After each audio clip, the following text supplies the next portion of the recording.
Bem-vindos a mais uma edição do JR 15 Minutos, o podcast da Record que aprofunda as notícias que mais mexem com a nossa vida. O Brasil superou a marca dos 3.300.000 casos prováveis de dengue nesses primeiros meses de 2024. O número de mortes em investigação também é elevado e se aproxima de 2.000, sendo que 1.457 óbitos já foram confirmados. Para impedir o aumento de casos de dengue no país, novas estratégias de combate são testadas e a busca por formas de evitar a contaminação aumenta. Entre elas, o repelente, que pode ser um importante aliado no dia a dia. Mas diante de tantas opções nas farmácias, qual escolher? Spray, líquido ou gel? Algum é mais eficiente? Para as crianças, qual a melhor recomendação? O JR 15 Minutos de hoje discute essas e outras dúvidas com o médico dermatologista Cauê Sedar, membro titular da Sociedade Brasileira de Dermatologia. Bem-vindo ao nosso podcast, doutor. Agradeço o convite, muito obrigado pela oportunidade, é sempre um assunto muito importante, ainda mais em voga agora nessa nossa situação epidemiológica. E quem nos acompanha nessa entrevista é o repórter da Record em Mato Grosso do Sul, William Franco. William, a cada dia os números de dengue sobem e isso provoca o aumento da preocupação com a doença. E aí surgem várias medidas de proteção e a mais acessível delas é o repelente. Mas é só entrar nas redes sociais que surgem várias dúvidas, teorias e questionamentos, não é mesmo? É isso mesmo, Celso, tudo bem? Obrigado, doutor, pelo convite também. Exatamente, os casos estão subindo muito, diversos estados já decretaram emergência em saúde por dengue e aí acaba articulando estratégias de combate. E além da atuação do poder público, existe também este aumento que promoveu com que as pessoas buscassem alternativas para se proteger contra o mosquito. E uma delas é o repelente. Só para a gente ter uma ideia, do ano passado para cá, houve um aumento de 24% nas vendas do repelente. E aí eu pergunto, doutor Cauê, o repelente, pensando de uma forma geral, ele é eficiente? E como que esses produtos agem no corpo? Excelente pergunta, é sempre uma dúvida comum. O repelente ele é uma medida eficaz de proteção à picadura de insetos, principalmente aí levando em consideração agora o aumento do número de casos das arboviroses, que são doenças transmitidas por picaduras de mosquito, em especial o Aedes aegypti. É uma medida eficaz, mas não deve ser a única medida. A gente tem como consenso que a associação de medidas preventivas é sempre a melhor forma de lidar com esse agente transmissor de doença. E dentro dos repelentes, dentro da categoria dos repelentes, a gente tem algumas substâncias que são as principais. É a isso que as pessoas devem ter atenção em relação ao momento da compra. Agora, doutor Cauê, o uso incorreto pode atrapalhar a eficácia do repelente? Pode provocar prejuízo à saúde das pessoas? Fatalmente. A principal ocorrência é em relação à intoxicação do produto, porque cada produto tem um modo de ser aplicado em relação à substância que prevalece ali dentro daquela formulação. E aí, como apresentações, a gente tem hoje os repelentes como 3 substâncias principais, a icaridina, o DET e o IR3535. Mais veiculado e é mais fácil de encontrar, inclusive, a icaridina e o DET. Mas, para além disso, quando a gente tem uma aplicação incorreta, isso acaba ocasionando um prejuízo em relação ao uso do produto. Então, a gente sempre tem a orientação de não aplicar próximos aos olhos, nariz e boca, lavar a mão após os usos, não aplicar na mão das crianças, porque elas podem levar o produto à boca, não dormir com repelente, tomar um banho para remover o produto antes de dormir e, além disso, respeitar o uso e a posologia, ou seja, a forma de aplicar o repelente para que a medicação, a substância seja segura. O senhor citou aí 3 ingredientes, 3 substâncias diferentes. Eu gostaria que o senhor frisasse o nome delas para nosso ouvinte guardar, né? E qual a diferença entre esses produtos? Perfeitamente. A gente tem como recomendação principal em relação a ter atenção à faixa etária da pessoa, do paciente, no caso, que for fazer uso dessas substâncias. Então, temos a IR3535, que hoje, em termos de veiculação, é o menos usual, e a gente tem os 2 mais consagrados, que são a icaridina, uma faixa de concentração ali da substância de 20% a 25%, e o DET. O DET é uma outra substância que tem uma apresentação em relação à concentração infantil e à concentração para adultos, idosos e gestantes. Até pouco tempo atrás, a gente tinha uma recomendação geral legal de que as crianças até 6 meses de idade não podiam usar repelentes. Hoje, a gente já tem que alguns repelentes, principalmente à base de icaridina, podem ser usados a partir dos 3 meses de idade. E é importante frisar que essas informações elas constam nos rótulos dos próprios produtos. Então, por mais que eu dê os nomes de icaridina, DET e R3535, cabe a pessoa, quando for comprar na farmácia, no mercado, olhar essa substância no rótulo do produto, tanto na parte da frente ou no verso, mas principalmente na parte da frente, porque isso tem sido amplamente veiculado. O doutor falou há pouco sobre o perigo de você passar o repelente próximo às mucosas. Então, qual que é a ordem de aplicação dos produtos na pele? Por exemplo, passar outra substância no corpo, como um protetor solar, após o uso do repelente. Isso pode reduzir a eficiência do produto? Isso, a ordem incorreta, ela prejudica a absorção dos produtos. E isso é extremamente importante. Se for usar hidratante ou filtro solar, a recomendação é aplica, espera secar e aplica o repelente 15 minutos após o uso desses produtos. E o repelente é sempre o último a ser aplicado. Idealmente, não aplicar mais do que 3 vezes ao dia e incorre naquele risco aumentado de intoxicação, e o repelente ele não deve ser aplicado embaixo das roupas. Você aplica o produto somente nas áreas expostas. Com isso, você otimiza o uso do produto e você diminui a probabilidade de intoxicação relacionada ao uso excessivo. Doutor, vamos falar da eficiência do repelente. Eu aplico o repelente, por quanto tempo eu estou protegido?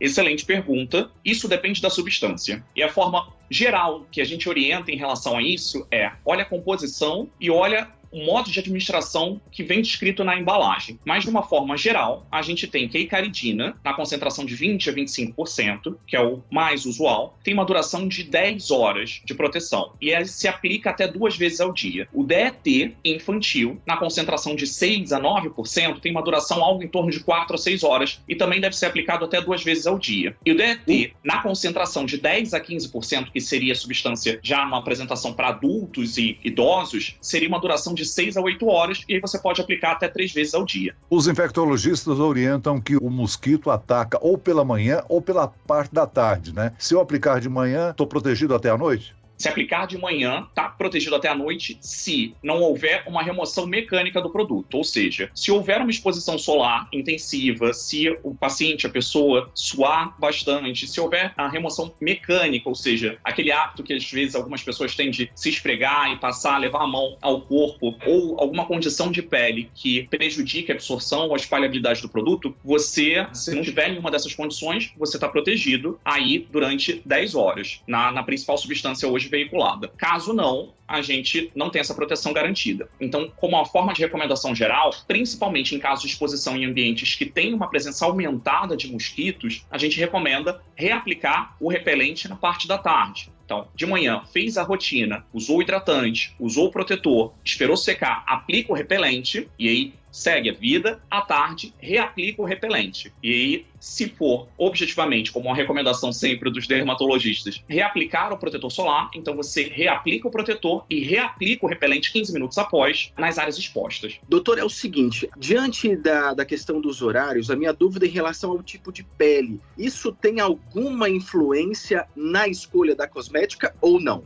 O tipo de pele, ele influencia consideravelmente a escolha da cosmética do produto. Primeiro, em relação à aceitabilidade do paciente, da pessoa em relação ao uso do produto. Porque as pessoas que têm uma questão com a cosmética do produto, elas normalmente não aderem ao uso daquele produto. Então vão diminuir o uso do repelente, no caso, que é o que a gente está discutindo, por conta da dificuldade cosmética e da aceitação. Se a gente otimiza em relação a essa rotina, por exemplo, a gente tende a paciente com uma pele mais oleosa ter uma probabilidade maior de escolher produtos que tenham um veículo, ou seja, aquilo que transporta a substância, o princípio ativo, que não contenham óleo.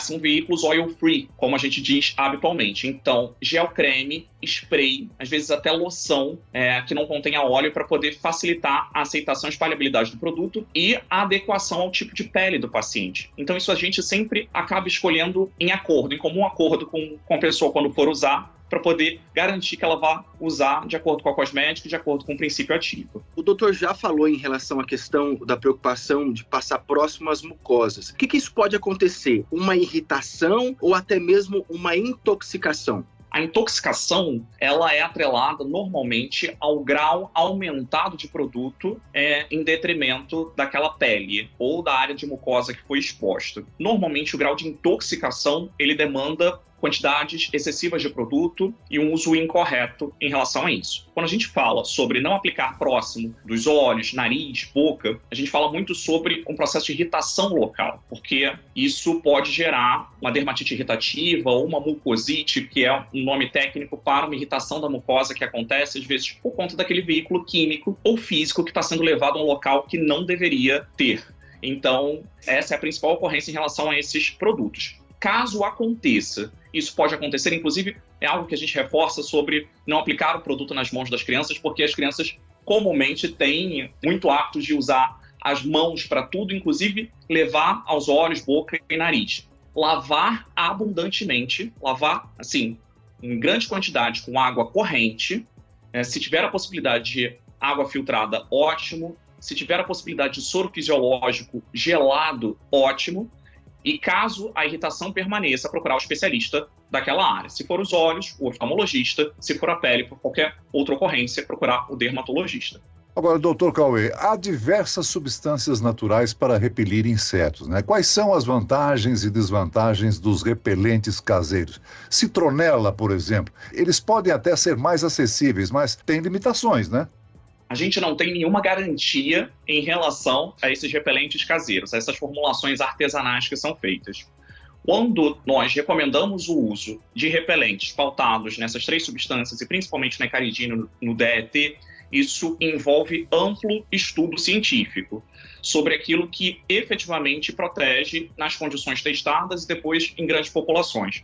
Então, hoje, a Sociedade Brasileira de Dermatologia não indica nenhuma formulação caseira, nenhum ingrediente ou nenhuma manipulação artesanal como forma de proteção, como forma de repelir os mosquitos e a picadura de insetos, que não essas substâncias. Doutor, então o senhor falou que não é recomendável a gente fazer o uso de repelentes caseiros. Se eu comprar um repelente na farmácia que ele é usado no ar, isso pode ser considerado uma boa opção de proteção ou não? Sempre na pele é o mais recomendável. A gente tem algumas outras medidas, e isso é importante de ser lembrado, porque quais as outras medidas que podem prevenir? Os repelentes elétricos, aquele que você liga na tomada, que liberam inseticidas, são úteis para reduzir a entrada dos mosquitos, e a orientação é colocar próximo de portas e janelas. Lembrando que algumas pessoas desenvolvem algum quadro de alergia, principalmente respiratória, por conta desses repelentes, pela liberação prolongada de inseticida, e isso varia de acordo com cada paciente. Outras medidas é não usar hidratantes e cosméticos com perfumes, porque isso pode atrair mosquito, a gente acaba tendo essa recomendação, ou sobrepor o uso do repelente a essas substâncias. Preferir o uso de roupas claras, manga longa, calça comprida. E, para além disso, uma outra estratégia que a gente acaba usando, usar o repelente sobre o uso de mosqueteiras e telas, porque isso acaba sendo uma associação, principalmente para crianças, né, de uma forma preventiva. Então, respondendo objetivamente a sua pergunta, não usar o repelente caseiro, mas você pode usar o repelente em spray, que é comprado com a formulação na farmácia regulamentada pela Anvisa, pela Agência Nacional de Vigilância Sanitária, e aplicar sobre telas e mosqueteiras, porque a gente tem um efeito associado. É claro que há uma preocupação muito grande com relação ao combate, né, ao mosquito Aedes aegypti, mas exagerar na dose tanto de repelente como de inseticida no ambiente caseiro é preocupante, né, doutor? Com certeza. O excesso do medicamento, o excesso do tratamento também é danoso, também gera um risco aumentado de eventos alérgicos, de dermatite, de irritação da pele, de mucosite, irritação das mucosas e até da intoxicação. E aí o que a gente sempre deixa como orientação é usar uma quantidade suficiente para recobrir a pele exposta e as reaplicações frequentes serem feitas de acordo com a substância. Então, de um modo geral, para facilitar, o que a gente orienta? Aplicou de manhã e reaplica à tarde, em ambientes de disposição muito aumentada, um risco aumentado.